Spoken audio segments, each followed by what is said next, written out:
لازم اور فرض ہو جائے وہ اس گھر کا قصد کرے، حج منائے۔ ذوالحج کی 9 تاریخ حج ہوتا ہے عرفات کے اندر، خانہ کعبہ کی طرف لوگ جاتے ہیں، اور آج دیکھو کتنے حج ہو رہے ہیں نام بدل کر اس کے، کتنے کعبے بن رہے ہیں جن کو اللہ کے نبی صلی اللہ علیہ وسلم نے علی رضی اللہ تعالیٰ عنہ کو حکم دیا تھا کہ جاؤ اور جو قبر کچی صحیح زمین سے بلند نظر آئے اس کو مٹا دو۔ آج اسی نبی صلی اللہ علیہ وسلم کے ماننے والے اور کہتے ہیں پر جان چھڑکتے ہیں، وہی کہتے ہیں مسلم کی حدیث میں کہ دیکھو قبر کو کبھی پکا نہ کرنا، کبھی اس پر عمارت نہ بنے، اور کبھی اس کے اوپر مجاور بن کر نہ بیٹھنا۔ آج بیماری سے لے کر اور خیبر تک ہر جگہ یہ جعلی کعبے ہیں، ان کے عرس منائے جائے، ان کے حج ہو رہے ہیں، ان کی بندگی ہو رہی ہے مراسم، اور پھر کہتے ہیں کہ اللہ نے ہماری 1 لاکھ فوج کو ہتھیار ڈلوانے پر مجبور کر دیا، ہماری ماں اور بہنوں کی آنکھوں کے کفن کاٹنا ہو گئے۔ اللہ کو گالی دینے کے بعد کیا اللہ رحمت کی شبنم برسائے گا؟ کیا اللہ کے نبی سب کے دشمن بن جانے کے بعد پھر اللہ ان کو امت محمدیہ میں شمار کرنے کے بعد جو ان سے وعدہ کیا تھا کہ انتم الاعلون ان کنتم مومنین، کہ ہم تم کو سرفراز کریں گے لیکن ایک شرط لگا دی تھی اگر تم مومن ہو، آج ایمان کی بجائے یہ شرک رگوں میں دوڑ گیا ہے۔ اللہ فرماتا ہے ایاک نعبد و ایاک نستعین، کہو میرے بندو کہ صرف ایک مالک ہم تیرے بندے ہیں، تیرے غلام ہیں اور اس سے مدد چاہتے ہیں۔ اور تفسیر شبیری میں شبیر احمد عثمانی لکھتے ہیں، محمود الحسن ان کے استاد نے لکھا ہے کہ ایاک نعبد و ایاک نستعین حاشیہ دیا ہے اور بتایا ہے کہ بات صحیح ہے کہ صرف اللہ کی بندگی ہونا چاہیے، صرف اللہ سے مدد مانگنا چاہیے، لیکن اگر کسی مقبول بندے کو خالص واسطہ رحمت الہی سمجھ کر مستقل نہیں ظاہری استعانت اس سے کر لی جائے تو یہ بھی جائز ہے، یعنی جائز کر دیا کہ یا رسول مدد کہو گے تو یہ بھی جائز ہے، یا علی مدد پکارنا یہ بھی بالکل صحیح ہے۔ اور اس کو جائز کرنے والے کون ہیں؟ شبیر احمد عثمانی، جن کے لیے کہا جاتا ہے کہ پاکستان بنانے میں بہت آگے تھے، ان کے استاد محمود الحسن جن کے متعلق ہمارے یہاں بڑے بڑے دیندار کہتے ہیں کہ انہوں نے دین پھیلایا ہے، انہوں نے قائم رکھا ہے دین کی بات کو۔ بتاؤ جب یہ عالم ہو جائے،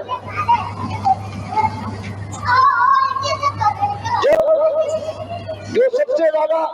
معزز اور صحیح سمجھے جاتے ہیں ان کا عقیدہ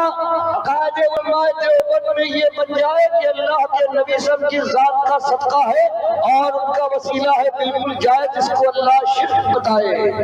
جس کو اللہ کے نبی صلی اللہ علیہ وسلم کہے یہ مشرک ہے، اللہ کے ذات اور صفات کے علاوہ کسی کو وسیلہ میں پیش کرتا ہے۔ للہ الاسماء الحسنی فادعوہ بہا، اللہ کے بہترین نام ہے ذات کے بھی اور صفات کے بھی، ان کے ذریعے سے ان کو وسیلہ بناؤ۔ اس کے بجائے آج یہ کہتے ہیں کہ اللہ کے نبی ان کے عقائد میں شامل ہے، جو آج یہاں پھیلے ہوئے ہیں ان کے خیال ہے کہ یہ صحیح لوگ ہیں، یہ کہتے ہیں اللہ کے نبی صلی اللہ علیہ وسلم قبر میں زندہ ہیں، اور اللہ کے نبی صلی اللہ علیہ وسلم کو قرآن بتا چکا ہے کہ آپ کی وفات آئے گی ہوگی، اور بخاری کی حدیث ہے کہ اللہ کے نبی صلی اللہ علیہ وسلم سے بتایا گیا جبریل اور میکائیل علیہ السلام نے کہا کہ یہ سب سے اچھا گھر جو شہداء سے اچھا جنت الفردوس میں ہے یہ آپ کا گھر ہے۔ اللہ کے نبی صلی اللہ علیہ وسلم نے فرمایا کہ اگر میرا گھر ہے مجھے چھوڑو میں اس میں داخل ہو جاؤں، تو نبی صاحب فرماتے ہیں فرشتوں نے کہا کہ ابھی آپ کی زندگی کا کچھ حصہ باقی ہے، آپ وفات پائیں گے تو یہاں پہنچ جائیں گے جنت الفردوس میں شہداء سے اچھی جگہ۔ اللہ کے نبی صاحب یہ بتائیں، اور یہ کہتے نہیں اسی مدینے کی اس مٹی کے قبر میں اندھیرے گھر میں زندہ درگور کرنے والی یہ امت ہے، اور ان کی عزت کی جاتی ہے، یہ عالم کہلاتے ہیں۔ صحابہ کرام کا ابو بکر عمر رضی اللہ تعالیٰ عنہ نے آپ کے لاشیں مبارک پڑا ہوا ہے، یہی ایک معاملہ ہوا کہ زندہ ہیں یا نہیں، قیامت سے پہلے زندہ نہیں ہو سکتے، اور آخر میں ثابت ہو گیا کہ آپ وفات پا چکے، قیامت کے دن انشاءاللہ پھر اسی جسم میں روح لوٹائی جائے گی، مقام محمود پر آپ پہنچیں گے اور شفاعت کریں گے اپنی امت کے، اور اس کے بعد پھر اسی وسیلے کی جگہ پر اپنی اس جسد انتری سے پہنچ جائیں گے۔ فرمایا سب سے زیادہ جو سمجھے جانے والے ہیں اللہ کے ایسے دشمن، اللہ کی کتاب کے ایسے انکاری ہیں۔ اللہ فرمائے اللہ ترجع الامور کہ سارے معاملات اللہ کے پاس فیصلے کیے جاتے ہیں۔ اللہ کے نبی سے ہم فرمائے کہ سارے بندوں کے اعمال اللہ تعالیٰ پر پیر و جمعرات کے روز پیش ہوتے ہیں، اور یہ ہماری امت کے یہ علماء کہے کہ نہیں اور اعمال پیش ہوتے رہے، لیکن درود السلام کے اعمال یہ نبی سے پر پیش ہوتے ہیں، یہ اس کو طے کرتے ہیں۔ بتاؤ اللہ کی اللہ کے کاموں میں بھی انہوں نے حصہ بنوا لیا، اور پھر یہ ایماندار ہے، یہ عالم ہے، یہ توحیدی ہے، یہ اللہ کے بندے کو راہ دکھاتے ہیں۔ بتاؤ ایسا راہ دکھانے والا، ایسا معالج جو بیمار کی رگوں میں زہر اتار دے،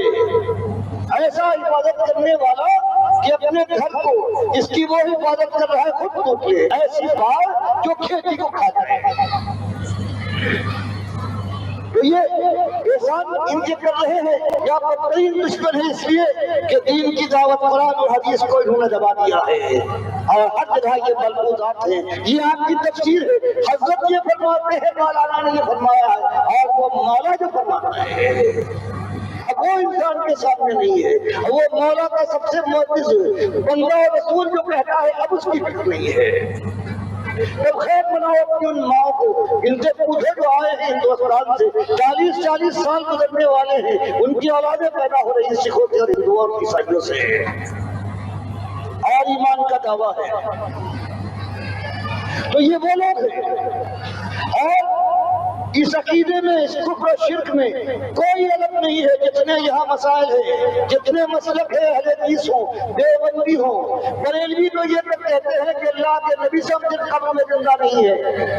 بلکہ راتوں کو ازواج مطہرات بھی ہے آپ کے پاس پیش کر دی جاتی ہیں اور آپ ان کے ساتھ رات گزارتے ہیں۔ بتائیے اللہ کے بندو، یہ کھیل ہے، تم کو کھیل کھیلنا ہے تو اللہ اور رسول کے علاوہ کوئی نہ رہ گیا۔ اب یہی دو چیزیں ہیں، یہی دو باتیں ہیں، اللہ کی اور اس کے رسول کی، ان سے بات کرتے ہو، ان کے اوپر ان کی کھیل کا کاروبار کرتے ہو۔ تو فرمایا جو تمہارا مالک الحی تھا اس کو چھوڑ کر جو وفات پانے فانی ہے ان کو تم نے اپنا ملجا اور ماوا بنایا ہے، جو قیوم ہے اس کو چھوڑ کر جو بے دست و پا ہے، جو مالک کے پیدا کیے پیدا ہوئے تھے اس کے کھلایا کھائے اور اس کے مارے مرے ہیں اس کے اٹھائے اٹھے ہوں، یہ اس کے فیصلے کے بعد پھر ان کو اپنی جگہ ملے گی، وہ تمہارے آقا ہو گئے جو آسمان و زمین کے نظام کو چلاتا ہے۔ اب وہ تمہارا مشکل کشا ہے، نہ داتا ہے، نہ دستگیر ہے، نہ خاص ہے۔ جو القیوم تھا اب تمہارے یہ القیوم ہو گئے مختلف انداز سے، تم نے بات دیا ہے اللہ کے اختیارات ان کے پاس، ان کو دیکھیے۔ فرمایا یہ تو سونے والے تھے، یہ دنیا میں تھے، غافل ہو جانے والے ہیں، اور اب تو وفات پا چکے ہیں اور مالک ہے کہ مالک کو نہ نیند آتی ہے نہ اونگتا ہے، وہ ہر وقت وہ ہر کام پورا کرتا ہے اپنے حکم سے۔ اور آج یہ عالم ہے کہ اللہ کو الحی کو چھوڑنے کے بعد انہوں نے بنا لیے ہیں، ان مردوں کو انہوں نے اپنا آقا اور کارساز اور مشکل کشا اور دستگیر بنایا ہے۔ اس امت نے جو خالص ایمان اور توحید پر ابھری تھی وہ آج شرک کے اوپر ریش مری ہے، اور اب انہوں نے کیا کیا ہے کہ ہم شفیع المذنبین کی امت ہے، جو چاہے کرتے رہے۔ یہود نصارہ نے یہی کہا نحن ابناء اللہ واحباؤہ، ہمیں کیا ڈر ہے، ہم تو اللہ کی اولاد ہے، ہم اس کے محبوب ہیں، ہم کا جہنم میں آگ میں کبھی نہ جائیں گے، اور بفرض محال کسی کا جانا بھی ہو تو ایام معدودہ چند دنوں کے بعد پھر وہ موجوں میں پلاؤ دیتا ہوا جنت کی بادشاہی میں آ کر رہنے گا۔ آج یہ ان کا خیال ہے۔ قدم قدم پر شرک کرے، صبح و شام ان کی ڈوبی ہو اللہ کو سب کو ختم کر دے۔ آج شفیع المذنبین کی امت ہے، اللہ کے نبی صلی اللہ علیہ وسلم نے فرمایا کہ میری امت وہ ہے کہ وہ کام کرے کی امت ہے، اللہ کے نبی صلی اللہ علیہ وسلم نے فرمایا کہ میری امت وہ ہے کہ وہ کام کرے جس کا میں نے حکم دیا ہے میرے ساتھی کر رہے ہیں، لیکن وہ میں شاکر رسول، لیکن جو رسول کا دشمن بن جائے، رسول کے خلاف جا رہا ہو اور وہ کسی مومنین کے راستے کو چھوڑ،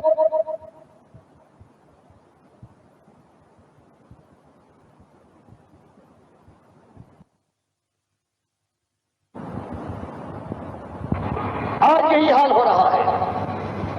کہ اللہ فرمائے سفارشی وہ ہوتا ہے جس کو علم زیادہ ہو چاہے اختیارات کم ہو۔ بادشاہ کے پاس سفارش کرنے والا درباری ہوتا ہے، وزیر خاص طور سے، اس لیے اس کے پاس علم ہوتا ہے، کہتا ہے جہاں بنا یہ شخص ہے، اس میں یہ خوبیاں ہیں، مجھے خبر ہے، مجھے اطلاعات پہنچتی ہے، میں آپ کا خادم ہوں، اختیار آپ کا، میں اس کے لیے سفارش کرتا ہوں۔ تو سفارش میں ہمیشہ ہوتا ہے کہ جو سفارش کرتا ہے وہ علم میں زیادہ، اختیارات اور طاقت میں کم ہوتا ہے۔ اللہ کو پتہ کون ہے، فلا تضربوا للہ الامثال ان اللہ یعلم وانتم لا تعلمون۔ اصلی بات تو علم کی ہے، تم کہتے ہو بادشاہ اور وزیر کی، کہ بادشاہ کے پاس جانا ہے تو وزیر کا دامن تھامو، مالک فرماتا ہے صحیح، اس لیے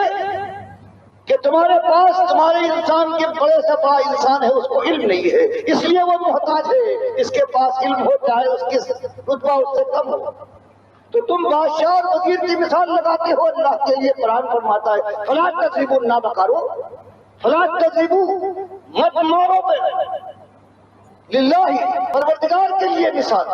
فرق یہ ہے کہ تمہارے بادشاہ کو خبر نہیں ہے،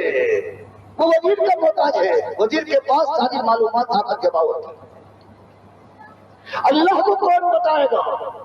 مالک کو سب کچھ خبر ہے، اس کی بارگاہ میں کون اس کو بتائے گا کہ صاحب یہ بات ایسی ہو گئی، یہ ایسا اچھا آدمی ہے، آپ کو خبر نہیں، اس کے ساتھ مہربانی فرمائیے۔ مالک فرماتا ہے یہ تمہاری مثالیں تھی، اگر تم نے اللہ کے ساتھ یہ مثالیں بیان کی تو ظالموں، اللہ کو تم قیاس کرتے ہوئے انسانوں کے اوپر بادشاہوں کے اوپر۔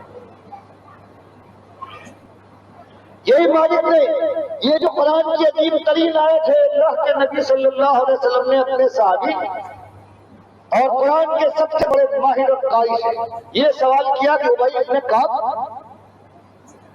یہ بتاؤ کہ قرآن کی عظیم ترین آیت کیا ہے؟ انہوں نے کہا آپ پر قرآن اترا، اللہ کے آخری رسول صلی اللہ علیہ وسلم آپ اور میں آپ کے سامنے زبان کھولوں؟ فرمایا نہیں، میں تم سے سننا چاہتا ہوں۔ انہوں نے کہا کہ میری بات تو یہ ہے کہ اللہ کے نبی صلی اللہ علیہ وسلم ساری قرآن کی ساری باتیں عظیم الشان ہیں، لیکن سب سے عظیم آیت جو ہے وہ یہی آیت کرسی ہے، اللہ لا الہ الا ہو الحی القیوم۔ فرمایا سفارشی بنایا ہے تم نے، بدکاری کرو، بے ایمانی کرو، عرس مناؤ، یاریاں کرو، اور اس کے بعد پھر دنیا میں مزے کرو، اللہ کی بات فراموش کر دو اور کہو کہ اللہ کے نبی صلی اللہ علیہ وسلم ہیں، ہم ان کی امتی ہے، وہ سفارش کریں گے۔ اللہ فرماتا ہے سفارش کی کسی کی ہمت نہیں ہو سکتی۔ یوم یقوم الروح والملائکۃ صفا، ایک وہ دن آنے والا ہے کہ روح الامین بھی ہوں گے اور سارے ملائکہ کھڑے ہوں گے، انسانوں کی بھی صفحہ بدی ہوگی۔ لا یتکلمون الا من اذن له الرحمن وقال صوابا، کوئی یہ بھی نہیں کہہ سکتا کہ مالک اس کے لیے مجھے اجازت دیجیے، وہ کیا جانا ہے جس کے لیے اجازت چاہیے نہ چاہیے، کون ہے؟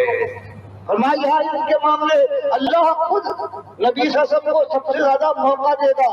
آپ حکم دے گا مالک ان کے لیے کچھ بولو میرے نبی، وہ ایک خیر کی بات کہتے تھے، ان کو کیا معلوم اللہ کا جانتا ہے، صرف اس کو معاف کرنے یا عزت بڑھانے کے لیے اس مومن کی اور اللہ کے نبی صلی اللہ علیہ وسلم کا مقام بتانے کے لیے مقام محمود پر آپ ہوں گے۔